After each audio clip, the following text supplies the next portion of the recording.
I'm feeling nostalgic again, and you know what that means. I'm here to talk about the good old days. But what makes this story of the good old days particularly astonishing is that it's a story of the good old days that takes place in the famously horrible metagame that is Gen 5 OU. Yes, that's right. It was not always an unplayable pile of nonsense.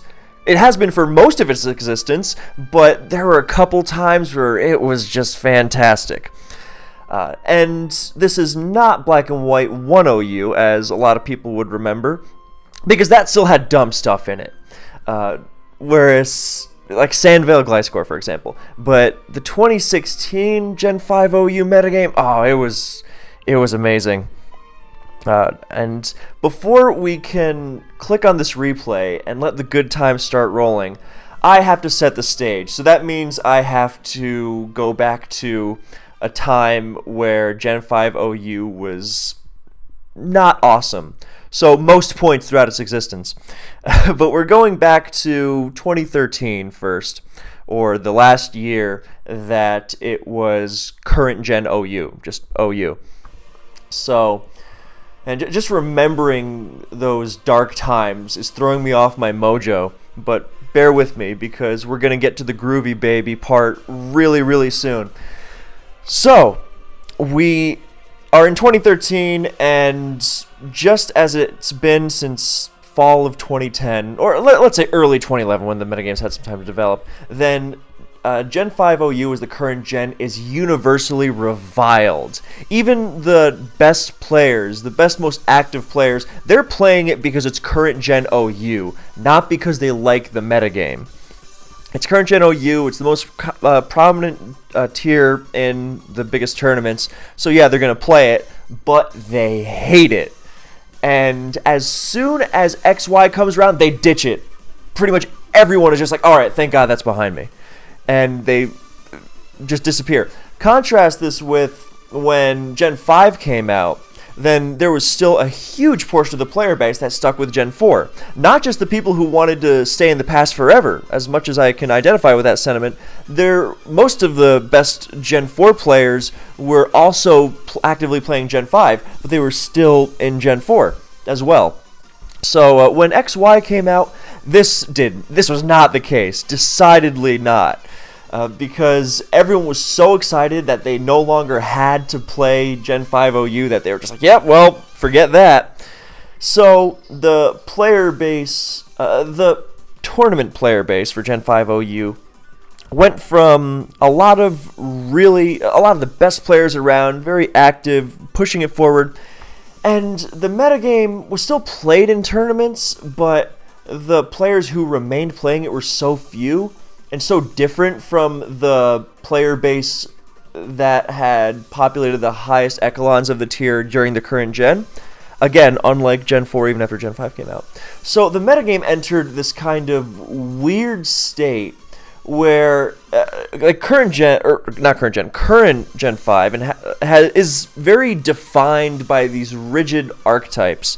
And if you deviate from them, you're more likely than not just hindering yourself for no good reason. It's part of what makes Gen 5 such an undesirable metagame to play. But in the glorious groovy 2016 Gen 5 OU, it was not quite that. There was a lot of room for... It was before we figured out what the broken stuff was. But the reason why it took so long, you think, okay, fall 2013, okay, if there's still a lot of broken stuff, right? And late 2013, the end of Gen 5 as the current gen, finished with Keldeo being suspect tested and us being stupid and not banning it. I voted to ban it. I really did. Because it was...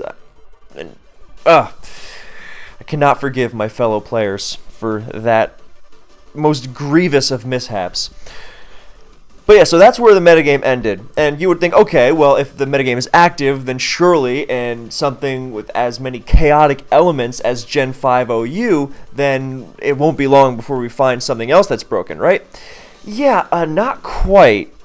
Because the metagame entered this weird state where a lot of the teams being used were, and I'm sorry to say this, they were not very good. they were somehow worse than the teams being spammed in current gen on average. Yeah, you still had a couple people who built teams, and they were good, but pretty much anything that wasn't a team from one of like 5 players was bad. There was a lot of junk flying around, just incoherent junk that didn't have a good matchup against anything and had a lot of bad matchups against nearly everything, and it was just a mess, and no one really cared because no one wanted to follow Gen 5 OU anymore.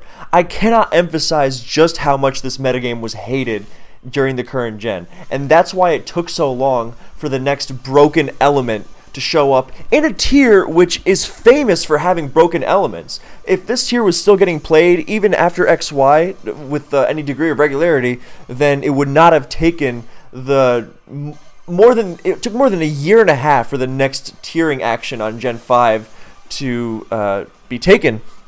And you think, oh well, it was an old gen, and old gen tiering was weird then, but there wasn't anything that people complained about. There wasn't even anything that people really cared about. Because it was like, yeah, well, this is broken, but who cares? It's Gen 5. Just let it rot. We've had enough of this for so many years. And as a result, 2014 Gen 5 just a mess. The only sense of coherence in it was when a couple players were smart and used sand balance and won consistently. And everything else was just a nonsensical mess. So then 2015 came around, and there was a little bit of structure starting to evolve as a new era of post-Gen 5 players. Not post-Gen 5, because they played during the current gen, but they started to evolve it to its post-current gen state. So post-Gen 5. Kind of like how DPP, after Black and White came out, became a different metagame. It became post-DPP, if you want to refer to it that way. So, in early 2015, then stuff started to happen. And then Reuniclus and whatever, it was just a mess. People complain about everything. People complain about Sun mostly, and Volcarona, irrespective of Sun, just Volcarona being stupid. So but 2015, then we had the controversial thing where Excadrill was brought back because there was Magic Guard Hazard spam everywhere. And even the Magic Guard Hazard spam stuff was largely unoptimized because it was only a couple players really playing the metagame, and only even fewer players like seriously building in it. So even the Magic Guard Hazard spam was just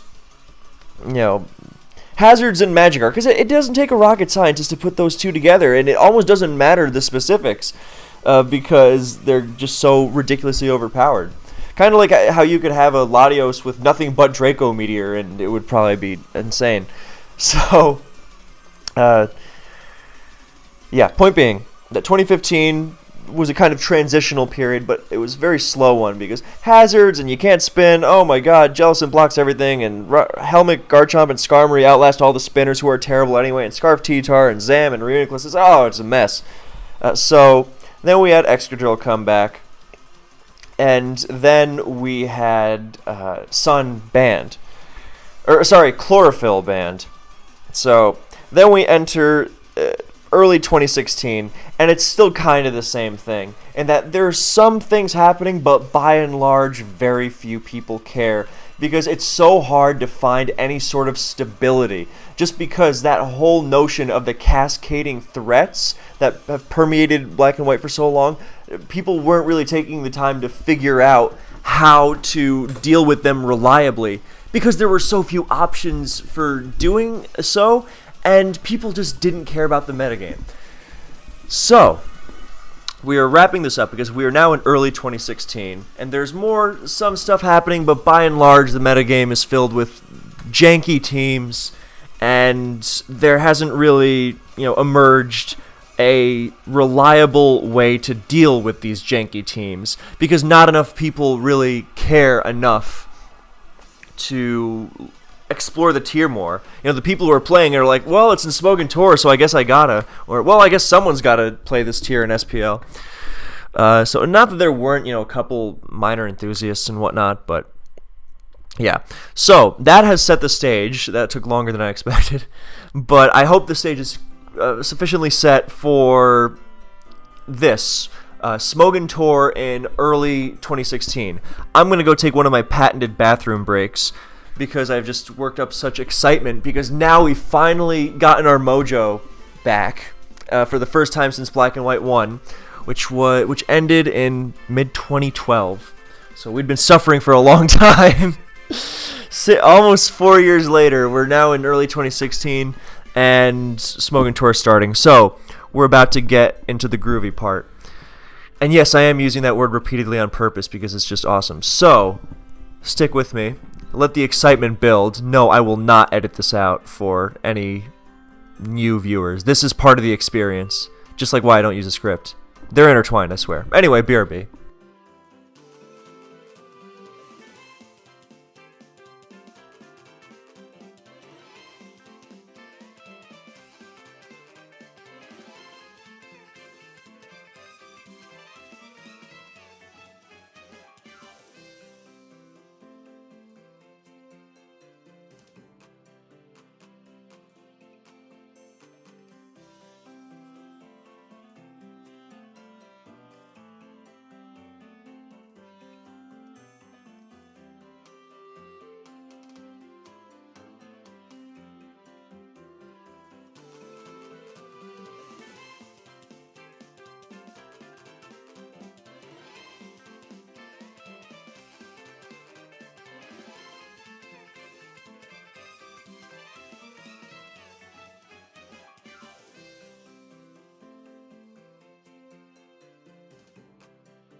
Thanks for your patience. I hope my enthusiasm for this subject is what's keeping you around, because I can't imagine what else it would be. Yeah, I also realized while I was taking care of my business that I kind of want to order a pizza, but well, I'm sure this video won't take an hour, and I think the place closes at 10. There's another place that's open till like midnight, but then you're ordering, a little later than you'd like, and I kind of prefer the pizza from this other place. So I guess worst comes to worst, I'll take another bathroom break, except instead of me going to the bathroom, it's ordering a pizza. We'll see. For now, we are finally at the present day in terms of this story, and I appreciate your patience because I'm sure you understand that you can't, for a story to have maximum emotional impact and to really understand the story, then you can't rush it. You have to set the stage, obviously. So, for example, if I were to tell the story of why I don't edit out my bathroom breaks, then that would also probably be a very long video. Anyway, so the day is March 26th, 2016. I had decided to play Smogon Tour again. I had actually started playing the Smogon Tour, and this is where I get indulgent about myself, by the way, so I'll try to not go too overboard, but no promises, So, I had started playing just to, because I thought I had retired before then, and then I realized I was way too young and had a lot of time and actually still enjoyed the game, so why should I? So I had some fun playing the previous Smogon Tour in Black and White, and I was messing around with my buddy Jirachi, and we were making teams every day, and we made some cool Gen 5 OU stuff. And he had a great SPL before. We really broke out, and I loved his approach to the tier. And I realized something while playing that previous Smogon Tour.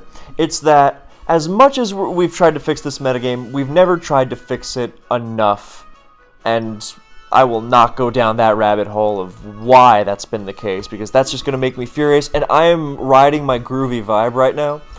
So, point being, I decided if you want to play Gen 5, you gotta not care just the right amount.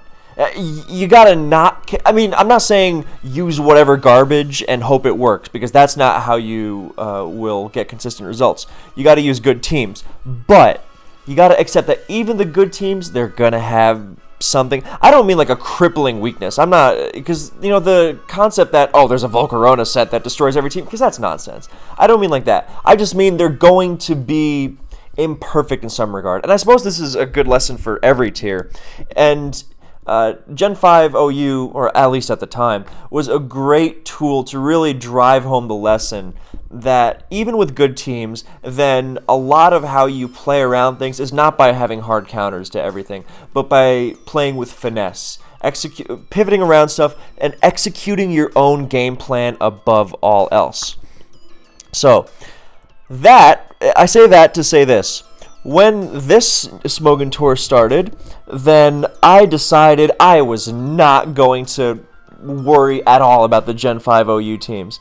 I mean, I worried about my Gen 4 OU teams like a maniac, but Gen 5, I was like, you know what, this metagame is not worth stressing over. It doesn't deserve it.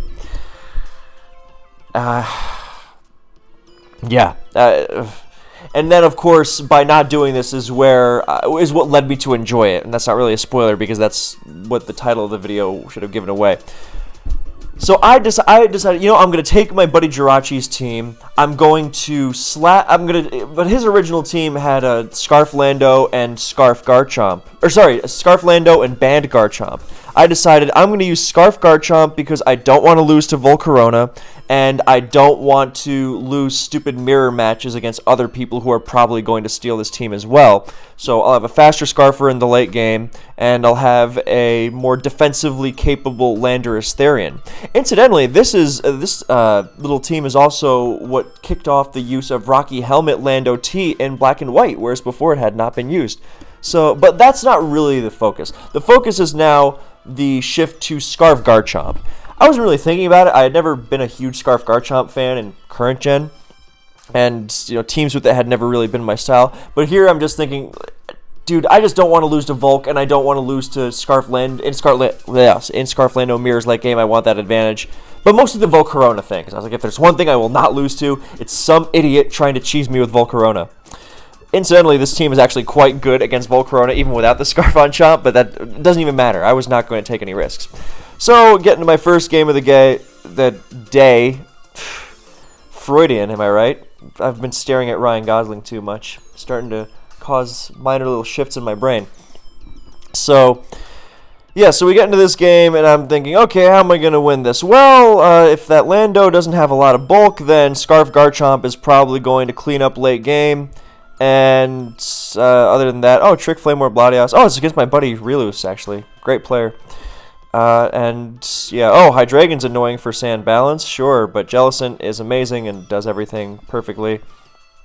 So, burn, and now let it go down because Keldeo's down. Jirachi, all this stuff doesn't even matter. I just hit... I Dark Jet. It gets... That was a great move by Relish, actually. HP ghosting or grassing my... Jellicent, and now because I noticed it's Specs, because that's why I KO'd Ferrothorn, so I Dark Gem Pursuit. Shout out to CL, one of the greatest players ever, inventor of the amazing Dark Gem T-Tar. You wonder, why not Chople on that T-Tar? Because Thunderous Therian and Alakazam... Yeah, earlier I mentioned we had not figured out the broken stuff yet, so Thunderous Therian was not that common. And it was something you played around mostly because with the amazing Scarf Garchomp and Alakazam, then everything could be overcome. So, and that's pretty much what happened. But, yeah, and Alakazam, I'll play around it. How I played around it is... I don't know if it's going to be present in this video. But another reason why I liked Scarf Garchomp, in theory, for the team is because Dual Chop bypassed Alakazam's Sash. So, talk about a great late-game option. At least on paper. I didn't know how... but then look at how it turned out in practice. So anyway, rocks are going up, stuff's happening. Defense drop. How dare he? But T-Tar's getting chipped, and Lando hasn't even come out yet. Here comes Garchomp. So what Garchomp does in this metagame is it comes in, it forces in Lando T, and Lando T is not going to be able to withstand it forever. So here I even just dual chop and force it to hit me with HP Ice because that gets chip on it. And look at that. That's the best check to Garchomp on this team. And it's taking that much from -1 dual chop. So how many times is it going to be able to do that? Even though Garchomp took a hit in the process, I mean, this is threatening late game. Because everything else is dropping to Dragon moves. He's got Weaken Keldeo, Latias, Hydreigon. And Jirachi is going to be destroyed by... What's it called?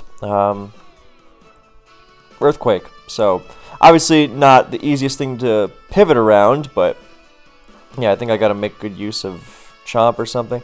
Yeah, he wishes there, and I'm just trying to hit it.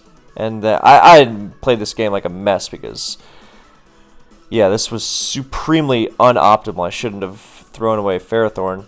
So yeah, Jirachi goes down because T-Tar is amazing. I don't know why he'd wish, but whatever. Doesn't matter. Point being that if I had played this better, then Garchomp would be in an even better position.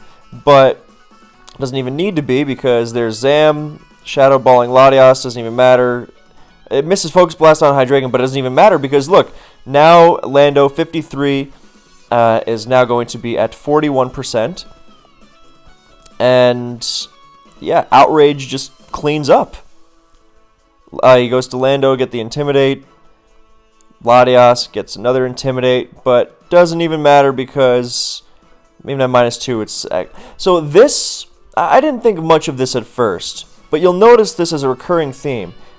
A lot of these teams with Lando as the best check to Scarf Chomp, you know, even just Stealth Rock damage, you know, that extra 12.5 makes a huge difference. And you're just counting the percentages, because a lot of, well, you know, you'll see. So next game, didn't think much about it. Just like, I'm going to use the same team, who cares? Lando EQs, T-Tar. Oh no, Ice Beam, that sucks. But here's Chomp, Dual Chop, Force in, Lando. Oh, it's SDs actually. So I leech it, oh, I don't even have my thing anymore, my Lando, so that sucks. But Ferrothorn's amazing, so here comes Alakazam to fake HP Ice and just Psychic instead. Focus Blast on Acrobatics, miss, oh no, Jellicent comes in. Will-O-Wisp, T-Tar, I think I just get up Rocks. I hope I do. Yeah, I get up Rocks, and then for Dragonite. And to chip Lando more, because this one has leftovers, so it's got more longevity against Chomp, but it also is going to be an offensive set because it has SD, so it does not have a lot of bulk. So, stuff happens. D-Knight comes in, sack the Jellicent for Keldeo, and in comes Garchomp again to Outrage. And Lando comes in and can't even threaten it back, is going to get 2 KO'd, so... Oh yeah, remember, this crit actually hurt me because now Lando gets to set up. Whereas if I 2-KO Keldeo, I could have come back. Doesn't matter because Jellicent hangs in there. Actually, no, because I Outrage again. Fortunately, don't get... or no, I Outrage again and then sack Jellicent, and now... yeah, Garchomp... So even if he SD'd and Rock Polished, then Garchomp hangs in there because it has amazing natural bulk too, so it could take that +2 EQ. So yeah, Garchomp does it again. I was like, oh hey, this Garchomp thing is actually really cool. Awesome. Third game, noticing right from team preview, just like in the other one, wow, Scarf Garchomp cleans up. So, like the rest is just, you know, hazards, yeah. Oh, I switched Ferrothorn into Magnezone because I guess I ruled back then. It amazes me how younger me is such a better player than current me. That old thing is, oh, today's players are better. Today's versions of players aren't even better than their past selves half the time. I don't even know if that's fully true. I'm messing a little. But yeah, Rocks, Lando, Chip. And there's so much chip damage with the Rocky Helmet on Lando and Iron Barbs on Ferrothorn and passive Pursuit stuff and Will-O-Wisp with Jellicent and stifling spin blocking attempts from Starmie and, oh, Lando. Yeah, Lando, Pharaoh just destroying everything.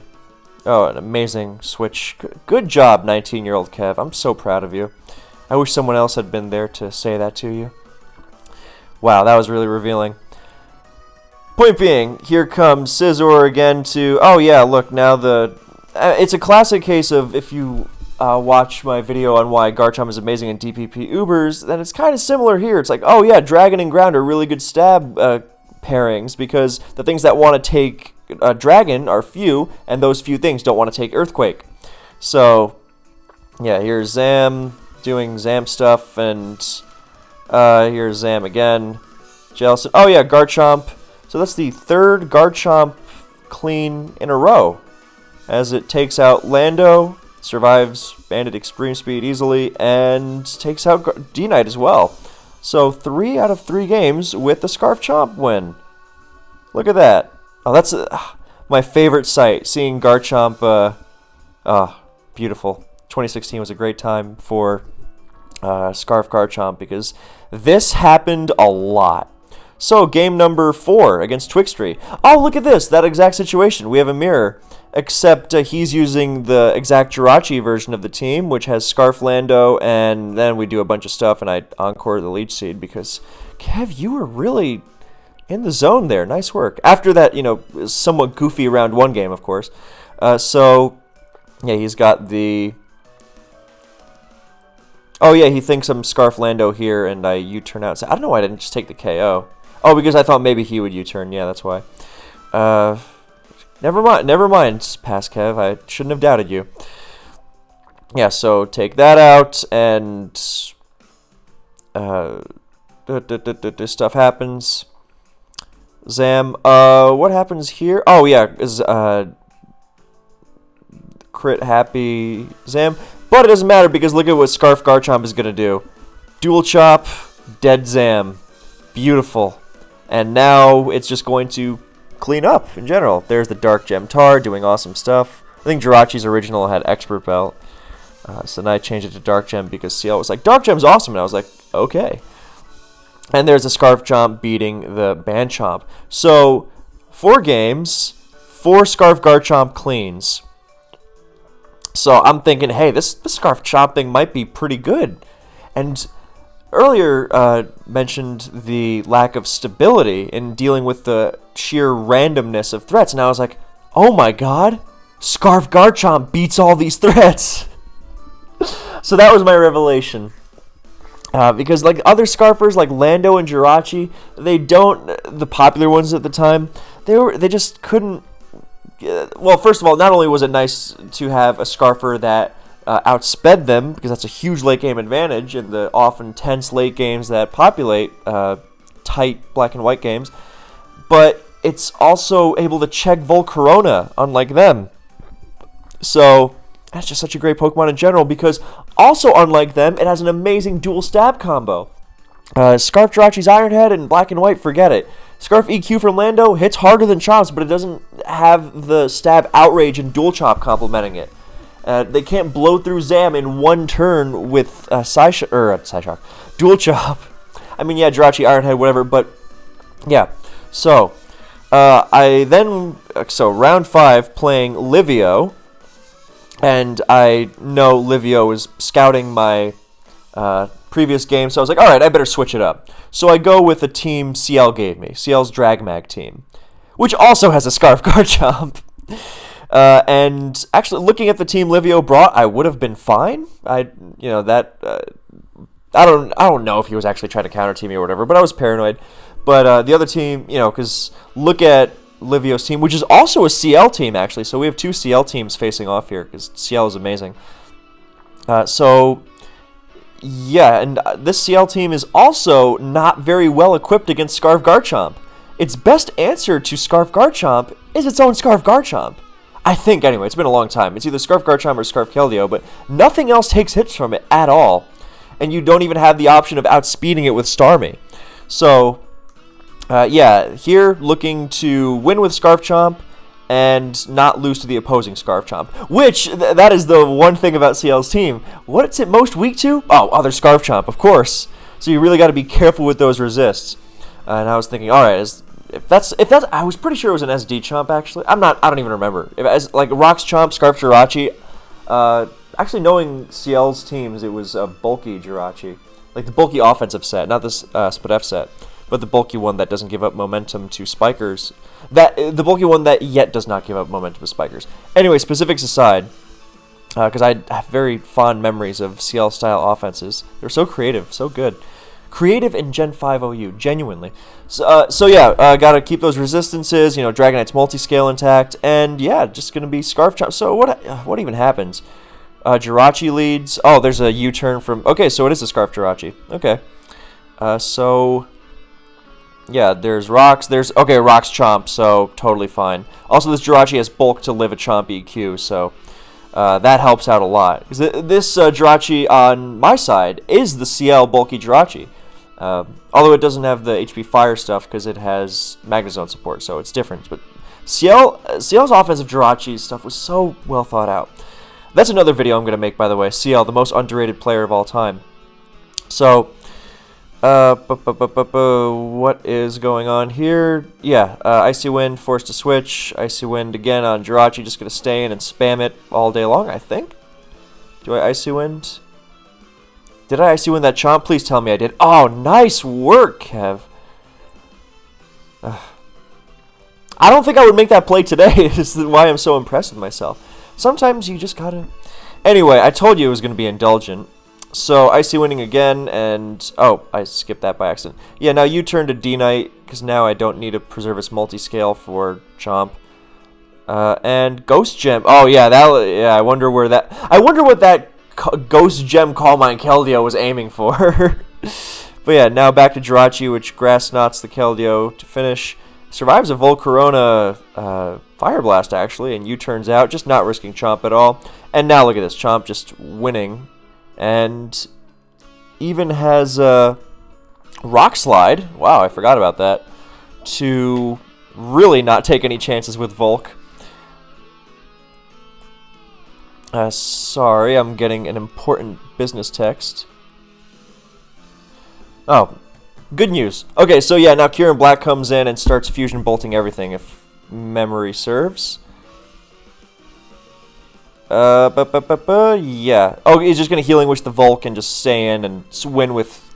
Because, yeah, okay, so this is the first game where Garchomp doesn't win, but if... doesn't actually win, but it did win, because as soon as the D-Knight went down, then it was just click EQ to win against all of Starmie, Jirachi, Volk. So, yeah, another win for Scarf Chomp. That counts.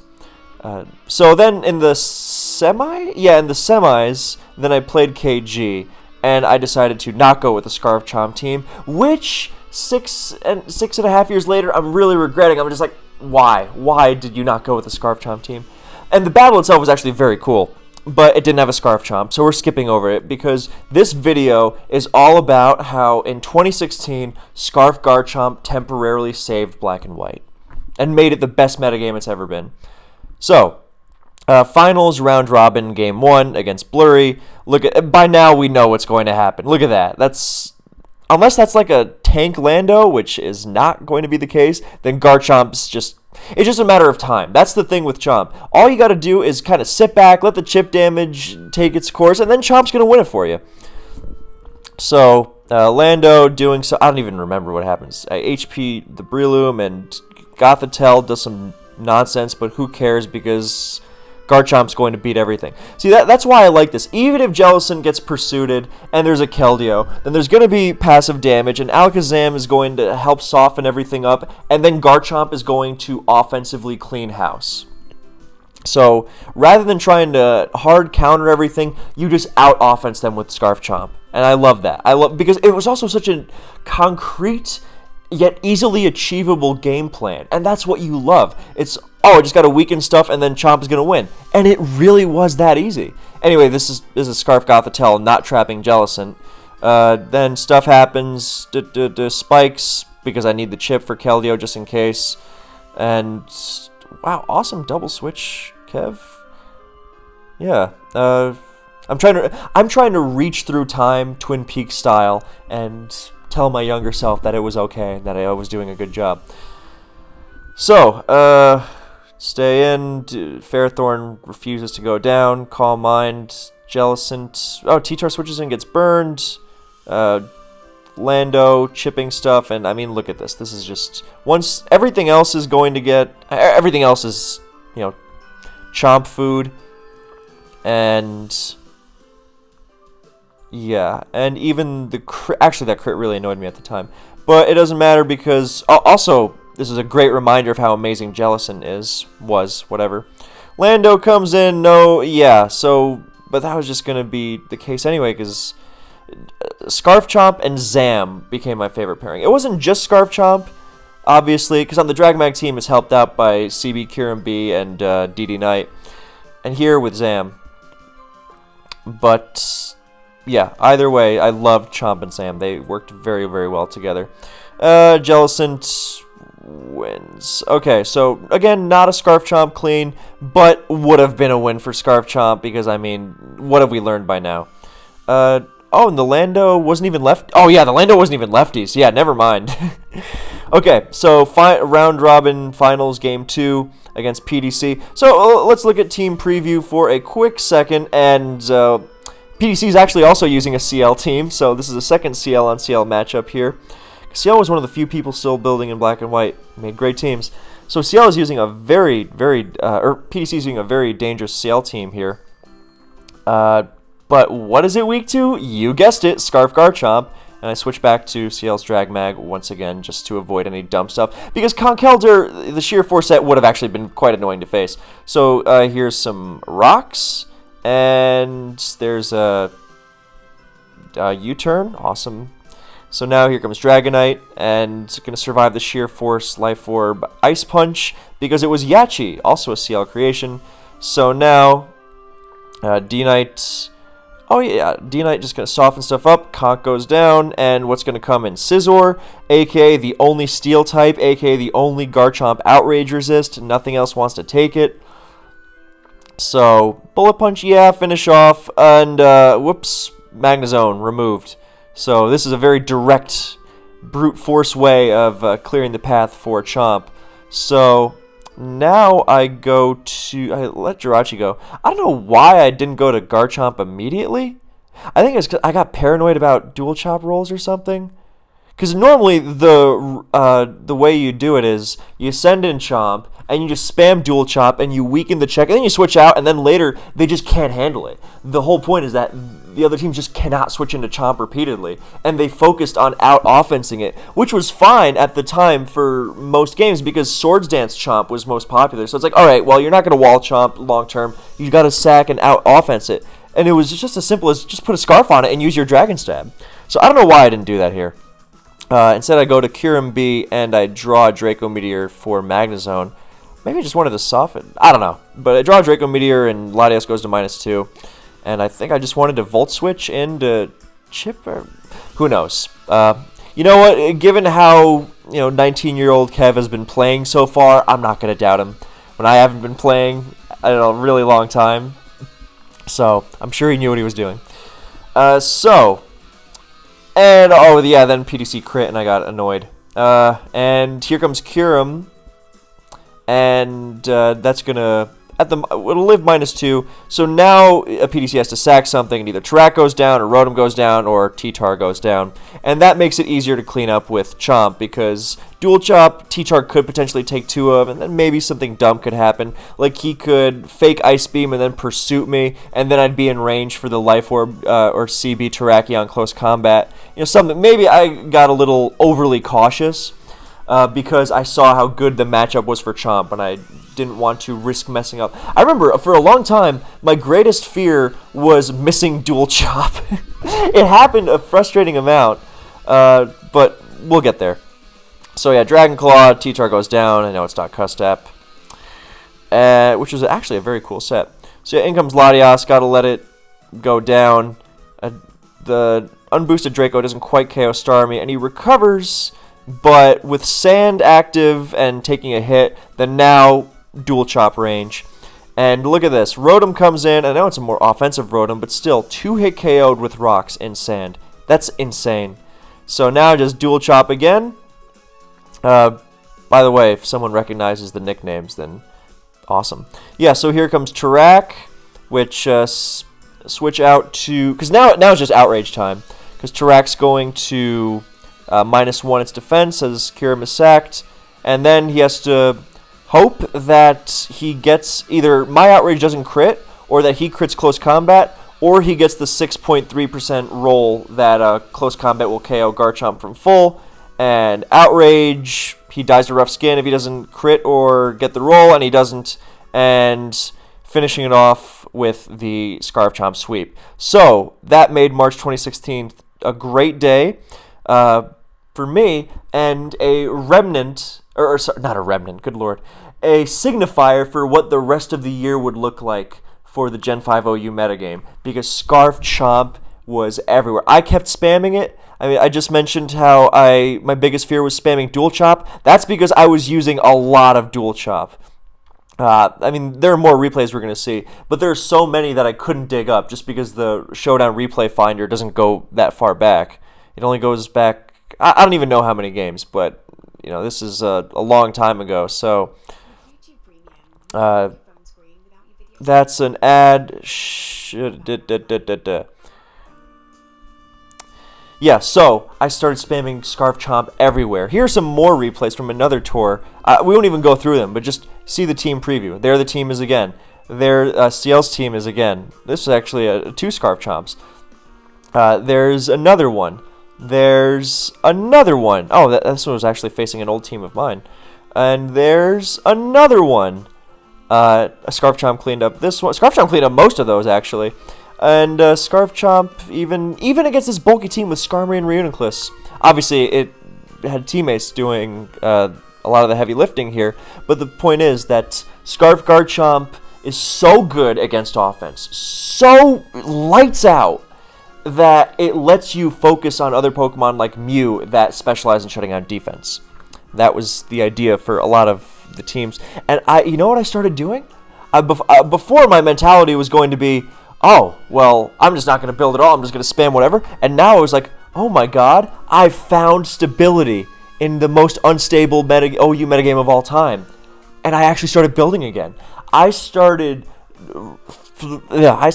coming up with Scarf Chomp teams left and right. In the morning, Scarf Chomp. At lunch, Scarf Chomp. In the evening, Scarf Chomp. In my dreams, Scarf Chomp cleaning up offense with 100% well, sometimes 90% efficiency, but usually 100% efficiency. Because I tried to not hit dual chop unless I needed to. You know what I started doing, actually? I realized the best move, because the fourth move on Scarf Chomp is, okay, you have Outrage, EQ, dual chop, 100%. What do you use for that last slot? Sometimes Rock Slide. Sometimes I used Fire Fang, actually, if I needed some insurance against Scizor. You know what I like using most of all, though? Dragon Claw. Just because I was using so much Scarf Garchomp. And most of the time, when you're softening up that opposing team, as we just saw done repeatedly, then you're using dual chop to do it. Because sending in Dragon Resists to fight Garchomp is usually a scary proposition, given all that we know. So you just spam dual chop and weaken the Lando, and then later in the game you're going to win. It's really that simple. So these are all from another tour, which went very well for me. Scarf Garchomp was just amazing. Yeah, our theme song was "You're My Best Friend" by Queen. I only thought of that because it was the song they play at the end of Shaun of the Dead. But yeah, I was using so much Scarf Chomp and spamming dual chop so much, I was like, you know what? The fourth move, it could just be Dragon Claw. 3 Dragon Stab, Scarf Chomp. That was the way. That was the optimal way to do it. What else are you gonna run? Okay, sometimes I ran Stealth Rock because Scarf Chomp can do it all. Sometimes I ran Sandstorm just to annoy stupid Sun teams. But yeah, Scarf Chomp just did it all. It was the best. You could not stop the Scarf Chomp train. It rocked everything. So yeah, then I was not the only person using Scarf Chomp, of course, and this is what made me really proud, is that it felt like the tier really went into kind of renaissance where people were actually enthusiastic about it again, because we'd finally found some form of stability. Because even the good team, and I realize this is going to sound insanely arrogant, and I'm exaggerating a little because I don't want to do a full deep dive, not today anyway, into the specifics of 2015 and 2014 Black and White. A lot of the teams that were consistent then, they still had their issues. They still had, it was like Volcarona or Hydreigon or one thing or another, and they lacked that reliable cleanup Pokemon that would really turn the tables against offense, because the most reliable style was always Sand Balance, but Sand Balance had the problem of if the early game didn't go their way, then they had trouble having that late game force that would bring it back. Alakazam was as close as they got, not that reliable because of its frailty. And Scarf Garchomp was the missing ingredient. You know who I credit for seeing this way before anyone else, by the way? And he did it with purpose, whereas I did it, just out of whatever. Great Astard, or Hugo. He had this team with Reuniclus that used Scarf Garchomp for the exact same purpose. So I miss you, Hugo. And you were amazing. And yeah, he saw this way before anyone. It was the same, and that I don't know why that team of his wasn't spammed more. Matter of fact, this team in this replay that ABR is using, this is that Hugo team, and I don't know why more people didn't use it. And of course, it couldn't stand up to Choice Bank here in black, but whatever. That's something else. Point being, yeah. So Scarf Chomp. Now we finally had Scarf Chomp as the.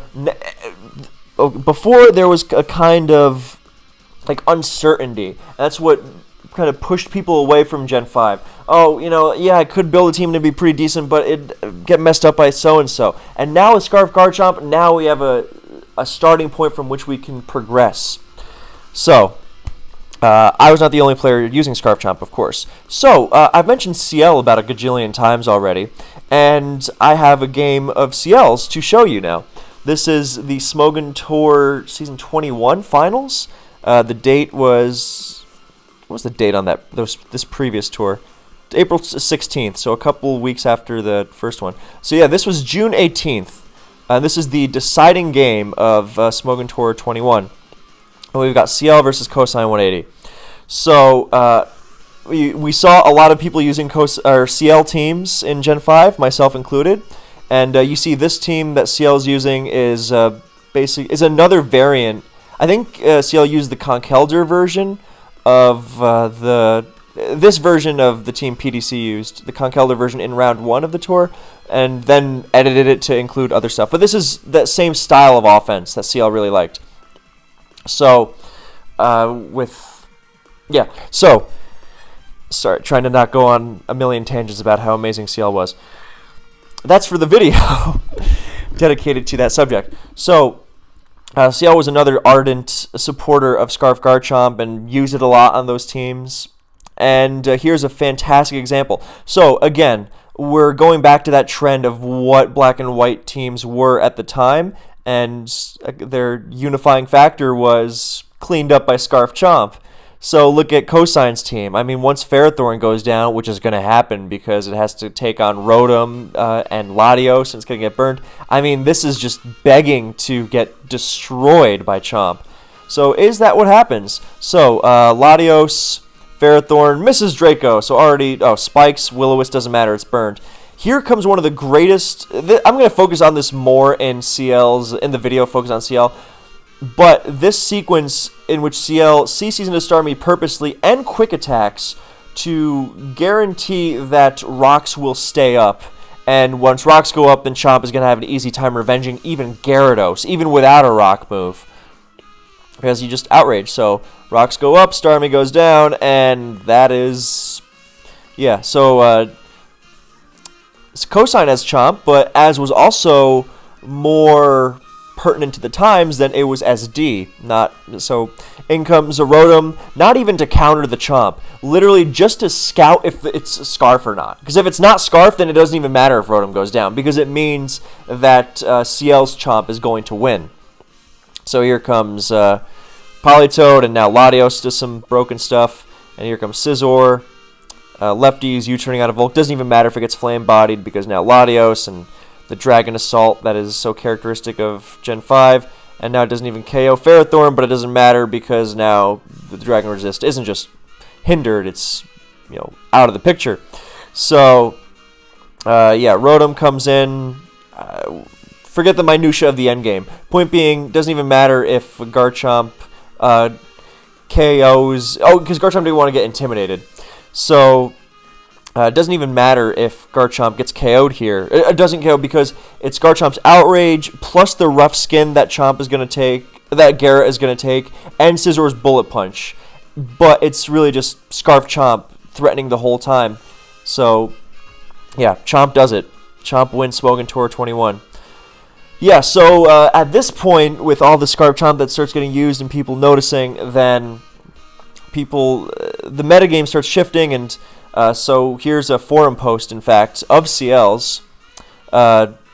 This is not about Scarfchomp itself, but as you see here, it says, Volk is garbage, requires a ton of support to use. It still gets beaten by the best Scarfer in the tier, Garchomp.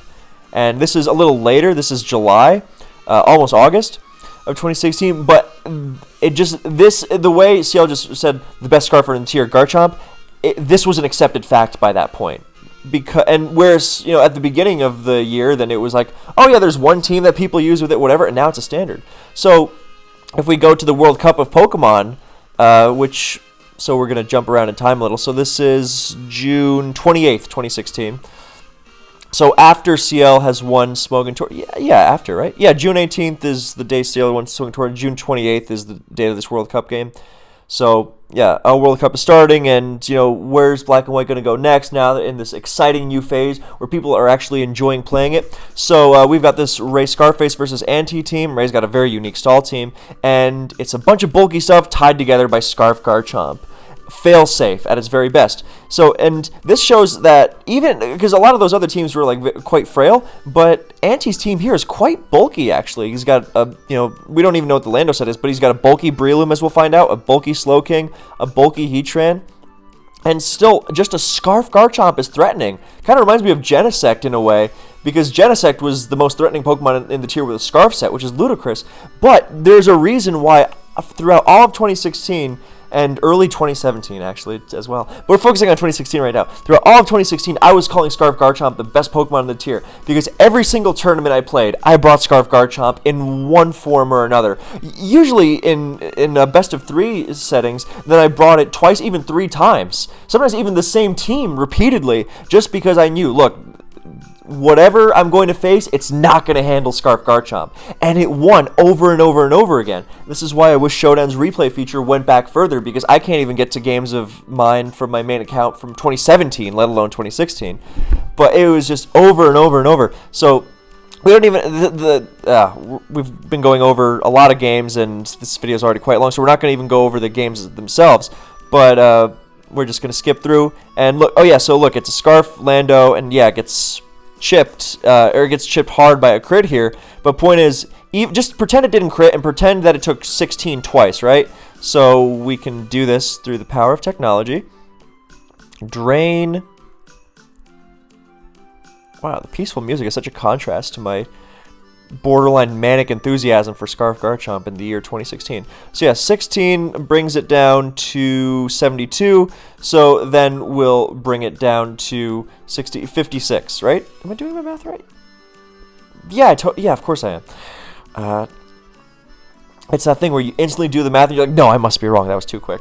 Yeah, so imagine it's down to 56 now. So then you switch out, and the Lando is going to be forced out. So Lando is going to be at 56 if it doesn't get crit, and then that means it's going to be at 48 the next time it comes in with rocks, and that basically means it already can't handle Garchomp anymore.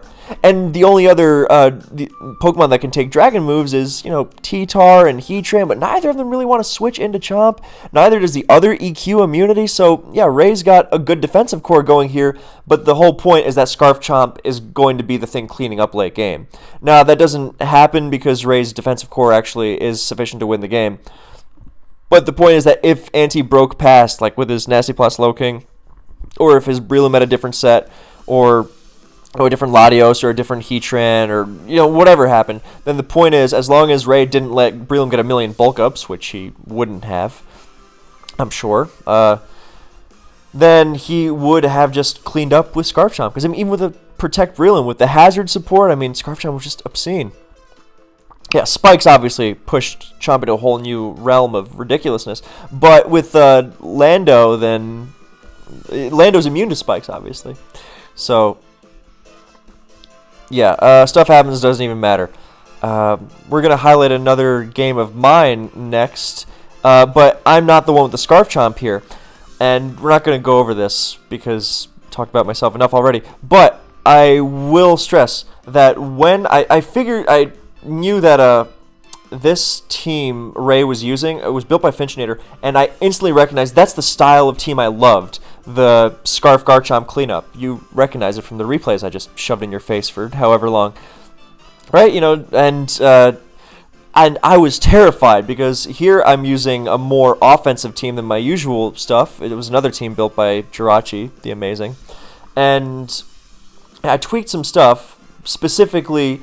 You know what I tweaked? Actually, I'll tell you in a second. But at at team preview, by now we should know, what does my team get shellacked by? Scarf Garchomp. And I was terrified. I was like, oh my god, no, this can't be happening. I'm going to get destroyed by my own favorite Pokemon, the one I helped make popular again. But fortunately for me, I had a good game, and I was fortunate enough that things went my way.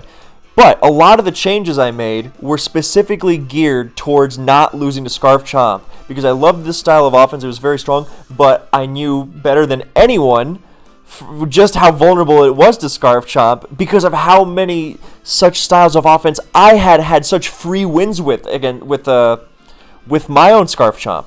So I was terrified, especially because the rest of Ray's team, I mean, Mew's a pain. Amoonguss stops my Breloom and Keldeo plus a CB Tar support thing. Well, maybe. I can maybe lure him in and pursue and maybe get stuff going, but Mew is annoying. And above all, there's Spikes and Scarf Chomp, so I'm terrified. But the changes. I always ran bulky Scarf Lando because I never saw the need for max speed. I ran lots of defense EVs on it. That is primarily for Scarf Garchomp. And also, I ran, instead of Expert Belt, I ran lefties on Keldeo. Genuinely just so I would not get chipped by sand. You stay in an attack in sand and you even get a KO, but you lose 6%. And Garchomp loves when you lose 6%. And with lefties, then, a matter of fact, it even comes into play in the game. So we're not going to go over the game itself. And even my Shuka Jirachi is quickly taken out of commission because I was thinking, okay, well, the Mew might solo me, so I have to Icy Wind and slow it down, so then try and trap it with CB Tar. So it's going to get burned and chunked pretty nicely because I have to really slow it down and make sure I don't switch T-Tar right into a Will-O-Wisp. And deciding not to risk it just yet, then I go to Latios instead, preserving the Tar. So then stuff happens. I recognize the T-Tar is too bulky to be Scarf, so... but now look, Garchomp's in, and now I'm in the exact position that I feared so much. So I go to Jirachi, and it's already too chipped to wall the Dragon Stab. So instead what I have to do is just scout it to make sure I don't...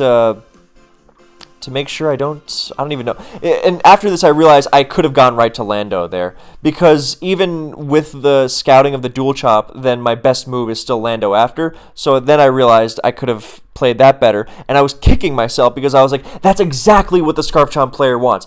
That just is one less potential sack I have against Chomp later. And having as many sacrifices against Scarf Chomp is crucial if you don't want it to get cleaned up. Who should know this better than me, right? So I was kicking myself. Fortunately, with T-Tar going down, then I'm in a decent position because now I can actually use my Latios as a threat. And I had, in the team preview, I'd overlooked how ridiculously dangerous Latios was. But yeah, in comes a Skarmory into my U-turn. I know at least that if he stays in and dual chops me here, then I have a banded T-Tar at full health to pursue it with. So at least there was that. So I feel fine about that U-turn. Thankfully, the Skarm is not Rocky Helmet, which, yeah, I won't go into why that is. So now I get my Spore with Breloom. This was before Sleep Talk and Amoonguss had taken off, so Skarmory's down, so that helps. Now I get a big Fighting Gem Focus Punch. Ray gets makes a great move and switches to Mew again. And I'm thinking, all right, what do I got to do? And Bullet Seed hits a lot. And I would have been fine just forcing another Soft Boiled and then getting Latios in on it. But I know the Soft Boil is coming there, so maybe I can get a KO. Because Breloom was out of Ice Beam range on that turn. Whereas if I had... On the next turn, then he could threaten to KO me with Ice Beam. So I just wanted to hit him as hard. And I got... that went well, fortunately. So now I go to Jirachi, just sacrificing against Amoonguss. Get a little bit of chip damage. And I go to T-Tar, and I thought about pursuing, I think. Yeah, but I didn't want to, him to stay in and Spore me. But if I pursue the Amoonguss there, the game is over. But yeah, now I just go for Crunch because nothing switches into it. So yeah, that's fine too. Because if Keldeo switches in, that's fine as well. And if Scarf Chomp switches in, and that's amazing. Because Keldeo switches in, I still have Latios. Oh yeah, that was another reason I was terrified. Because the Latios, or the Keldeo T-Tar combination is also really, really scary for this team. Because if Latios goes down, because Keldeo's broken, hope someone hears this and it causes some sort of change to be enacted on Keldeo's stupid status in the tier. And Latios's, but Keldeo's, because it should not have this good a matchup against. Point being, CB Crunch hits Chomp, and now at least Breloom can pick it off with Mach Punch. So another evolving game plan. This is a great example of offensive synergy coming together in forms that might not be immediately apparent early on. So now EQ just to sack Breloom, and yeah, I think, yeah, okay, no, Breloom was that move because if it gets outraged, then T-Tar removes it with Pursuit. So, yeah. So now Amoonguss comes back in, and I make a pretty groovy move to Latios. Nice work, Kev. You're 20 at this point, but I'm still proud of you. And now it goes down. I needlessly reveal HP Fire. Maybe I didn't want something to pivot it. I don't know. It doesn't matter. So, okay, here's the thing that I wanted to show. So, lefties on Keldeo. See, if I take Sand here from 52, I'm in Dual Chop range. However, with leftovers, I stay out of Dual Chop range, and thus Keldeo becomes an actual check to Chomp in this situation, as opposed to it forcing a KO. Or, I mean, I suppose at this point I could just sack Lando and then Pursuit with Tar, because at this point I'm really far ahead, so I can also do that. But it's also nice that, just as an illustrated example, not in this game in particular, but in general, the tweaks being made are paying off to face Scarf Chomp in particular, because that's the effect it had on the metagame. Because if I was using this team before the Scarf Chomp explosion, I would have just been like, yeah, whatever. I'll just keep Expert Belts or whatever other item was on it. But no, lefties, even on the 4-attack Keldeo, because it wasn't like it was sub-call mine, which needs lefties. No, generally 4 attacks likes Expert Belt. So then the switch to T-Tar to smack Amoonguss and let Breloom and Latios and Lando finish the game. Yeah, so big Stone Edge, down it goes. Chomp takes it out. Don't wake up, but it doesn't even matter because now just... I don't know why I didn't go to Breloom and Mach. Dual Chop another crit, but not enough to take it out because of the defense EVs on Lando. How awesome is that? And yeah, so no. So yeah, that was a big example of that. Okay, so I'm sorry to be so indulgent with my Scarf Chomp antics again, but, and this is the last game of mine in here, I think, because there's still more. But this was a really, really big one because we were really fighting for every game at this point, and I love this game in particular. And so, what did I do when I really needed to win? I relied on Scarf Garchomp, no matter how much you know it's coming. So, what's notable about this is that I will criticize 20-year-old Kev for this. I don't know why I didn't go to Slowking on this Jirachi. I think I got a little paranoid about one thing or another. But fortunately, Keldeo is broken and has a good matchup and whatever. So, Thunder, and I just Scald, don't get a burn. Go to Pharaoh, get some spikes. D-Knight comes in, DDs. Dragon Gem blows T-Tar away because broken and I don't have a Lando. So now I got to go to Chomp. And here's the thing. Anti here is using a version of Smurf offense. Generally, Smurf will use, traditionally uses Scarf Garchomp over, Sash or Yachi Garchomp, or Lum Garchomp, over Jirachi. Here is Jirachi for rocks instead as the secondary steal. But that was why the first turn was crucial, because yes, Lando eating the Icy Wind sucked, but it broke the Shuka. So we go back, see, Chomp kills everything, except for Shuka Jirachi if it's at full health. So now, yes, Lando takes big health, and I should have preserved it. But breaking the Shuka, enormous. That's, now because right from team preview, it's Scarf Chomp all day. So T-Tar gets blown away, which I wasn't expecting, so Chomp has to come in and take out D-Knight. So the whole idea of this game is that I've fallen further behind than I'd have liked, but oh my god, and I really am going to have to make that call on whether I'm going to order the pizza or not in like a couple minutes. You know what, nah, I've got my apples and protein bars, so I'm going to stick with those. As much as I want to reward myself for yammering this long.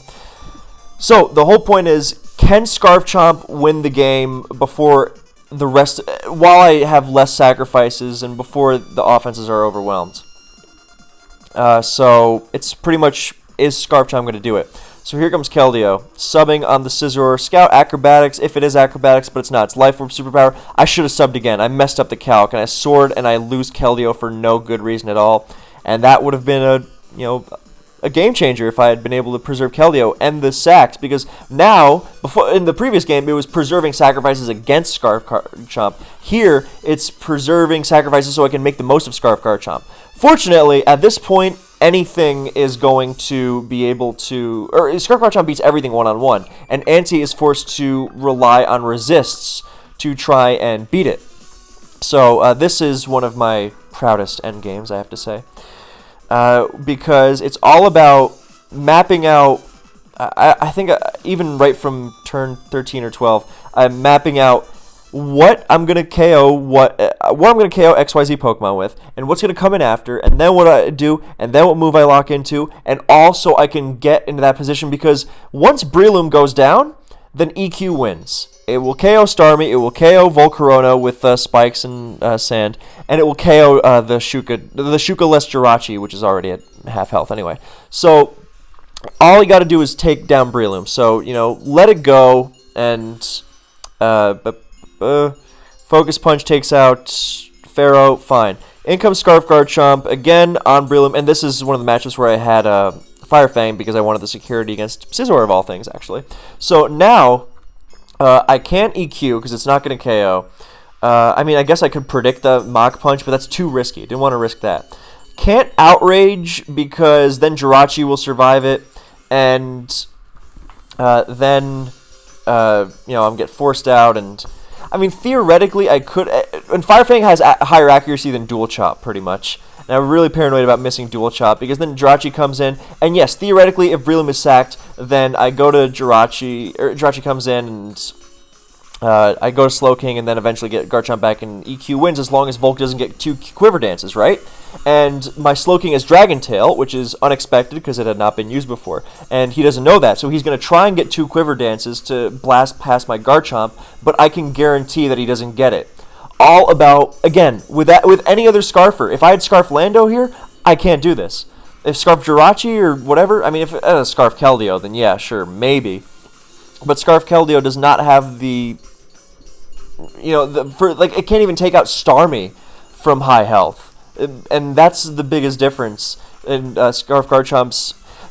Chomp stabs are harder to resist, simply because Dragon is the hardest move to resist in the game, and EQ complements it so well, whereas Keldeo, you actually have some combinations of pokes that take it out. So, so Fire Fang, it's all about preventing Volk from getting 2 Quiver Dances, which Dragon Tail Slowking can do, and making sure Chomp can do it. So, Volk comes in, gets the QD, gets the second QD, Slowking Dragon Tails it out. I'm just glad it didn't miss. And now Jirachi comes in, and I'm pretty sure I could have done something else, because I detail it again for the KO, but now as long as... I think I should have switched to Chomp there, because even if it's Bug Gem, then that means it can't kill Slowking, and then I'm just... Actually, no, I like the way it was done, because it needed some really bad luck for it to... And it was Bug Gem. But yeah, Scarf Garchomp, once again, never failed. So, yeah, during this World Cup, there were also some really other cool ways we saw Scarf Chomp used, which I really liked seeing, so... this game, which we won't go over the specifics of, because here you see more ways to use Scarf Garchomp alongside Magnezone beyond just full-out Drag Mag. This is a Drag Mag team, but not your typical DD Knight, CB Kyurem spam CL style. It's more of a balanced approach with the dual Lotties. And I really like this team Lone was using. So, the battle itself, I don't even remember what happens. I don't think it's even important, because I don't think Chomp actually wins. Actually, no, I take it back. Look how much Chomp... exerts pressure while scarfed against a defensive team just by virtue of being paired with Magnezone. Amazing. So, Moongus goes down. I don't even care. Oh yeah, look at something else. Let's see if Scarf Keldeo can do this. Pivot into a Latios HP Fire and chase it out. Even Scarf Lando doesn't want to do that. So, my god, what a Pokemon. So, and Blurry's always playing with the fear of getting zoned and then getting chomped. So... more big EQs, more stuff happens. Yeah, it takes a while before the zone gets... And eventually it does happen. Yeah, Whirlwind Zone, and now Chomp's been worn down enough to where it's not going to win the game because there are all these hazards. But doesn't matter because it's done enough already. And the team itself was what we're really focusing on here. So, yeah, and then the game is won because Chomp, again, served a crucial role. So here's another one. Roses against Jade. So Jade was my teammate, and he switched to black and white at this point in the tournament. And we built this team specifically to make it look like a Scarf Chomp. I don't know how well it was hidden in retrospect. I don't even remember if that was 100% the intent. But this was just, oh, they're going to expect a Scarf Garchomp, but we're going to bust out the SD on him. I mean, that's really something, because SD Chomp is one of the scariest Pokemon in the game. And when that's the unexpected variant, yikes. But what we want to focus on is not Jade's use of Chomp here, even though I did want to highlight that, but it's Rose's team, because he's got a very aggressive Dice-built Hazard Stack team, as in built by a player named Dice, not built by rolling dice. So Hazard Stack, and what's cool is that not just the Scarf Chomp cleaning up, because Scarf Chomp loves hazards helping out. T-Spike's an underrated aspect to it, actually, because it wears down bulky waters like Gastrodon and the Slow Twins, and even Jellicent that would otherwise potentially give Chomp trouble one-on-one. And another really cool thing about this team is that it uses Trick Room Reuniclus, so you don't, because at this point Scarf Garchomp's getting everywhere. It's like, oh my god, what happens if we have a Scarf Chomp tie? Well, Trick Room Reuniclus turns the tables in that scenario. So, stuff happens. Jade's playing very well. Jellicent gets pursued. And so that was what I wanted to showcase. That was a very lucky turn, but I think Jade had because this is down. All he has to do is withstand a few turns of gravity, and Slowking and Lando and Chomp are healthy enough to do that. But basically, the idea is Gravity Lando with all these hazards and Scarf Chomp to clean up, and I thought that was a really, really cool application of the idea of how to optimize Scarf Chomp, because that way you don't even need Zone. Because you don't need to remove Scarm anymore, because under gravity, even Scarm can't handle you. Lando can't withstand EQ. You can't pivot around it with Rotom or the Lottie Twin. So gravity plus Scarf Chomp, awesome, awesome strategy. I tried to implement that on a couple teams, and it was really, really fun. So yeah, but he doesn't have enough sacrifices to blast through everything, even with the Lando, because there was the Lum on Archomp, and because it can't lock into Dragon and Ground at the same time, so it didn't have enough sacrifices. So, even with the Lando taking all those hazards, then it withstands the EQ. But yeah, wanted to show that off. And then finally, another Jade game, this time against Solwyn. And this time, Jade is using a classic style team that I made for him, because, again, I was like, you know what? Scarf Chomp. It's the most reliable for what it does. Simply because at this point, you would think, oh, well, it's Scarf Chomp, how hard is it to stop? Turns out, it's not the easiest Pokemon in the world to stop, even when you know it's coming, and that's why we spammed it so much. So we're going to go over... honestly, Jade played this game so well. And, again, Volcarona, terrifying, especially with Doug's support on Rain, and because Doug is still legal at this point. But, again, get rid of the Ferrothorn, and Scarf Chomp will do it. So then stuff happens. Ferrothorn, Scarm, Spikes, Mungus, Burn. Nice double stun from Jade there. Scarm comes in, T-Tar gets Power Whip, doesn't even get Rocks up. Doesn't matter. Specs Keldeo there. Could have been Specs, could have been... I think we went with Specs for just sheer blasting power to weaken things for Zam and Chomp. Hey, there's the Zam-Chomp combination. We haven't seen that in a while. So, getting Spikes, wearing down Starmie, and Doug finishes it off, but doesn't matter because Spikes, and even if Volt QDs, then there's Chomp ready to spam EQ. And Rotom is weakened. That's another thing, didn't even notice until now. Rotom is the only thing that takes EQ on this team, and you wear that down, and you're almost home free. And kind of wish the Keldeo wasn't choice here, because otherwise... it would be going crazy right now because Ferrothorn chased it out because it's locked in. But making the most out of this Zam thing, softening everything up. Doesn't quite KO Spadef Scarm there because Spadef Scarm is awesome. Keldeo, Zam, awesome playing by Jade. And Psychic, and down it goes. Oh, it was Life Orb Zam. That's why it KO'd Volcarona from 57. So yeah, but at this point, with... as soon as Ferrothorn went down, then it was game, because Garchomp just clicked Dragon Move. See, yeah, this turn after that it's just done. So Scarf Garchomp forever.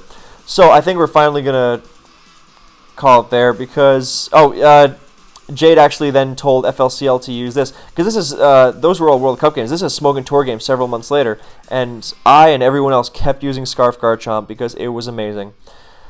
So while we watch this game, in which I don't think Scarf Chomp really does much, but that's fine because it doesn't need to in this matchup. The whole point is not that Scarf Garchomp dominates every matchup; it's that it dominates so many matchups. And then in the games where it's not good, then if your team is built well, then you'll have Pokemon that take advantage of it. Like Mew Scarf Chomp is the quintessential example. The stall breaker alongside the offense killer. The best stall breaker, the best offense killer. Together, beautiful combination. So, you'll ask, well, what happened to Scarf Chomp? Well, a lot of things. A positive development that happened in early 2017, people started using more Scarf Keldeo, and Scarf Mienshao actually already started popping up in 2016 in order to not lose to Chomp late game. But what really killed Scarf Chomp was what killed Scarfers in general. I mean, you also saw things like, people are going to start using Bulky Lando more, Bulky Gliscor more. But the reason why people were using Bulky Lando and Gliscor was not just to stop Scarf Chomp, but to stop an actual broken Pokemon that had started popping up, which was Sandrush Excadrill on Rain teams, and that was the broken combination that started defining the metagame. And then Doug, Cresselia, Volcarona, Chansey, Sun, and then it was just nightmarish. And then Scarf Chomp Scarf Chomp still maintained its place in the metagame. Don't get me wrong; it's still an excellent Pokemon, but Sandrush, Excadrill on Rain teams, and Doug, Cresselia, Sun were immensely controversial parts of the metagame. So they kind of took over as the forefront, as the most defining portion of the metagame. For a while. Yeah, and after that, well, what about after they were banned? Then you saw Scarf Garchomp and Mienshao kind of trading off, and Keldeo, obviously. But Mienshao was Garchomp's most direct competitor because of the very spammable physical stab. Mienshao also had regen and U-turn, but Chomp stabs, man, they were just very little like it. And then the metagame started moving towards optimized Magic Guard spam, and those teams are so bulky that, you know what, I would even say Scarf Garchomp actually started becoming underrated. Like when Smurf offense started popping up, Scarf Chomp. The problem is players became less and less inclined to use an offense killer Pokemon when so much of the metagame was dedicated to Magic Guard spam. Once again, just like an early point in this video when Excadrill first came down, because who knew that wouldn't have fixed the problem of Magic Guard spam and Latios and friends being stupid? Some people said so, I wonder who. But yeah, so I would say Scarf Chomp still amazing. Players are more ready for it naturally now. You know what happened is that I think the biggest thing is that it helped bring Black and White into a more stable space, and thus a more widely played space, and thus a more defined space. And it was at its absolute most fearsome when it wasn't expected, and it was ripping through these kind of janky teams that didn't really know what they were doing.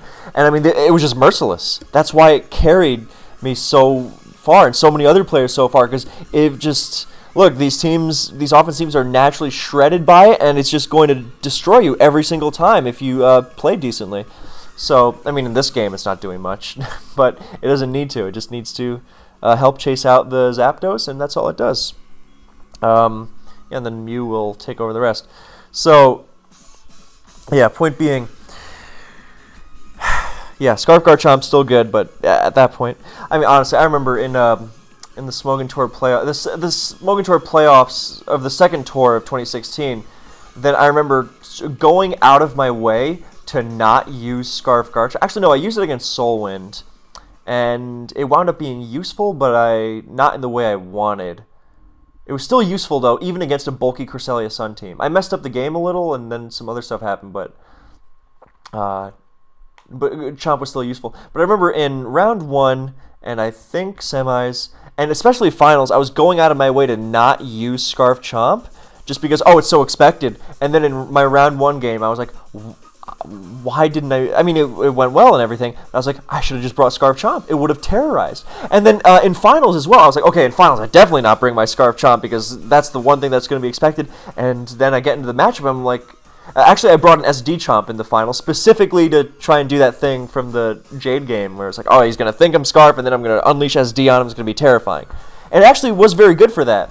But I was looking at the matchup after, I was like, Scarf Chomp would have terrorized this game with very little effort. I remember because my Scarfer was Excadrill in that game, and it had that whole stupid, oh, its stabs aren't as spammable, and I was like, what I wouldn't do for a stab dragon move right now from my old buddy Garchomp. So that concludes this video, a feature-length film level tribute to my best friend in Gen 5 OU, Jirachi, whose team I started using, and who then I met my other best friend, Scarf Garchomp. And I guess thank you to Stupid Volcarona for prompting me to discover the amazingness of Scarf Garchomp. So I don't know what else I could say that I haven't said already on the subject. Thank you guys for listening for this. I wasn't expecting this video to take longer than half an hour. 50 minutes later, here I am. But yeah, thank you for coming on this trip down memory lane with me. All hail Scarf Garchomp, forever the greatest Pokemon in Gen 5 OU.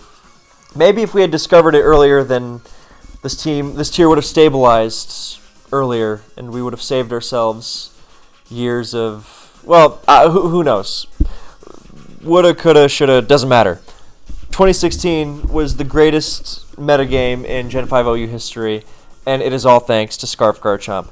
Thank you for watching. I hope you enjoy it, and I will catch you next time.